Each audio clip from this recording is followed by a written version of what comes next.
Hey everyone, thank you for joining me. My name is Matthew. I'm going to quickly show you how I find expired listings using Skippity. Um, Also, just getting really niche expired listings as well. And of course, expired listings are valuable because it's easy to, well, one, that they're interested in selling their house, or at least they were, and for some reason, they couldn't. And so it's great for agents, investors to reach out and see if they can help them, right? It makes sense. I do it all the time in my investment business. It's a key demographic I'm targeting. And I'm going to show you how we find them here using Skippity. Now, Skippity is a no frills, modern, um, accurate skip trace property data site, right? So, and it's also includes AI analysis on the property. But really, I'm just going to go into just how I search for these properties, and so you can too in your markets. So, real quick, we'll go to the right. We're here at the property search tab, um, and from here, that's a habit. From here, you can go to your buy boxes. So I have a lot of different buy boxes saved here. How many properties you want to fetch from the buy box, and of course your skip trace and new buy box. Let's go ahead and create a new buy box. I'm going to do this as we're going to do Chicago.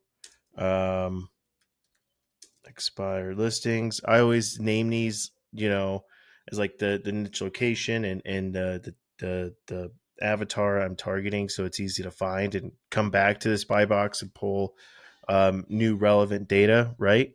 So here I do have a big old list of zip codes I want to be targeting in the Chicago area. I just copied and paste there, separated by commas. Property type, I'm gonna do residential.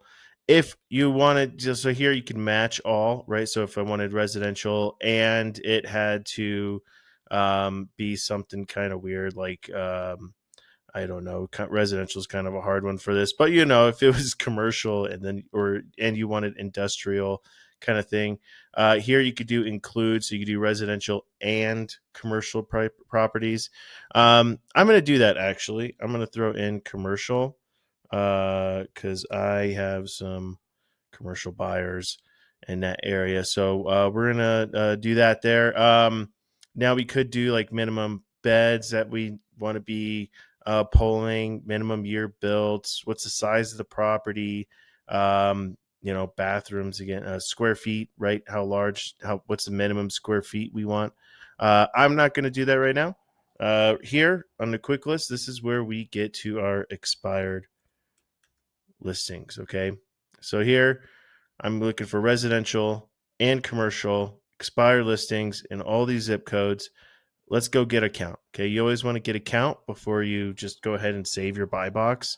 You just want to make sure that, okay, it's pulling up some numbers and something's not janky up here. That's not going to get you anything you want. So here we go. We got 940. That's not bad. Let's say I don't have like an automated kind of outreach system and whatnot, and you're going to be doing this yourself. And you're like, that's a lot of people to reach out. Let's dial it down. You could do that right over here in the quick list, right? You could also dial it down here, right? Like lots of ways to dial it down. But this is one of my favorite because it kind of niches down to really niche properties that are just a higher chance of needing to sell. So let's do or no, we'll do and here. So you could do and or on the quick list. We're gonna do and because we're gonna do expired listings, and let's go with tax default. I bet that, so sometimes it's not gonna come anything. I'm gonna bet this comes, I don't know. Let's see. So residential and commercial, right? Or commercial, I should say. But yeah, include these. And we have expired listings, and it has to be a tax default property. Let's get count. 55. All right.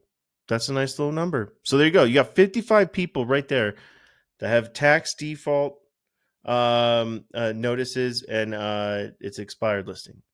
You could just do there's I actually I was gonna say I don't I usually like to do notice of default more often, but you get the idea. So we could dial it down and then save your buy box right there. So let's just go ahead and do this. I'll just save this buy box. Um, that came up with the 940 there. All right. And let's say I'm like, okay, I want to fetch properties. I also need to skip trace, right? So we're going to click this on, make sure this is on. This is if you want to get the property owners' names and their email and phone and what carrier and all that kind of type stuff. You get a lot of details on the property owner by doing a skip trace. So here I'm going to do 500. So you could do up to, you could do 500 at a time. All right. And that's just because we want everyone to get their data and we don't want the servers to break. So we do 500 at a time, but it's really, it takes, it's not that bad. Here, I'll show you. So we have 500, fetch properties, skip trace.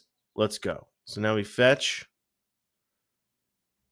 and we're going to see the properties populate right down here, and it'll take a couple of minutes for everything to really complete. And I'll kind of show you how that looks in just a second. But as you can see, it all populates live, so that's really kind of how to know if it's done or not. So it kind of stop. So there you go. So there's 500 here. But we want to make sure that we are getting the names and everything. So this is where you just got to be a little patient. And so yeah, we're still waiting. So it's still populating information up the list. So we're just going to take a quick break while we give this a few minutes. It's probably just going to be 1 to 2 minutes, maybe that for that to populate. Be right back.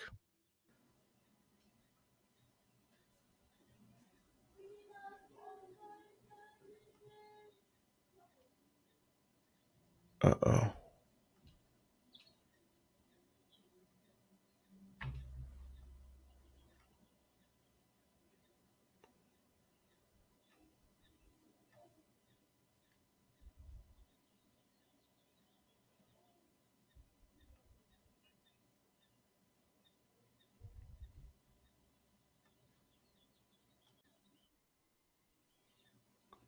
All right. And there we go. We just wrapped that up. Just finished populating here. Takes a few minutes for the skip trace to, because basically it does the property first and then the skip tracing. And so you can see here we have last name, first name, all populated. Plus we have the phone number, which is where you really know if the skip trace really went through. And, and so you have, of course, like all these fields, you can always adjust what you want to actually download right here, or what you actually want to see as well right here. You can filter as well. And you do get access to like all those quick lists. So like for example, if it was a pre-foreclosure, pending listing, right? You have tired landlords. So you have, you get all those quick lists too, if they fit into those categories. And then as you go through, we also have AI analysis further down, but that's also once you export. And you can export by going to the exports, or right here, export and clear. Now, if you export and clear, it clears the whole data table up. And now when you if you wanted to fetch more, so like right now we have 500 here. If I wanted to get the rest, I can do 440, and now would get the rest of the available list in expired listings for Chicago area. But we don't. I think we're good. Let's just say we wanted this 5, and if you wanted to basically like keep this list, here and add these later, you don't clear it. But if you want, like, say 500, you can clear this and then come back later and get the rest of that list if you wanted. And then that would only be populated here. So this is kind of like just a place to see your data, organize it. Basically pick and choose what you want to export or not, and then basically when you want to export, I always clear it. Because that way that this is like its own individual list. But you could always just add on right now, add that 440. And then, but for time's sake, I'm not going to do that, or else we'll have to do another quick skip trace. But yeah, there you go. Export and clear right here, and that's it. Thanks, guys, so much for taking the time to watch this. If you have any questions, do hit us up at Skippity, and have a wonderful day.